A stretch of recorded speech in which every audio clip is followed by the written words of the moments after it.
আসসালামু আলাইকুম রহমতুল্লাহ। নওগাঁ এক বর্ষার শাখার নিয়ামতপুর এলাকাবাসী আমাদের যত ইসলামী আন্দোলনের নেতা কর্মী দায়িত্বশীল ভাইদের লক্ষ্য করে বলতেছি যে আগামী 4 সেপ্টেম্বর 2025 রোজ বৃহস্পতিবার আমাদের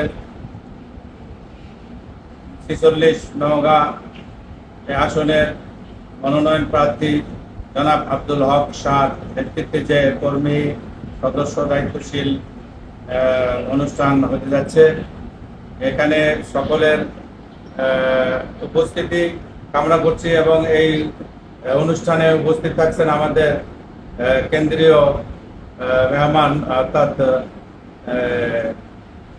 যুগ্ম মহাসচিব হযরত মাওলানা গাজী আতাউর রহমান, যিনি রাষ্ট্রবিজ্ঞানে মেধাবী তালিকায় আছেন, এরকম একজন ব্যক্তিত্ব আমাদের মাঝে আসতেছেন। অতএব উক্ত 3 থানার যত দায়িত্বশীল নেতা কর্মী আমরা আছি, সকলকে উক্ত অনুষ্ঠানে উপস্থিত থাকার জন্য বিশেষভাবে অনুরোধ করা হবে।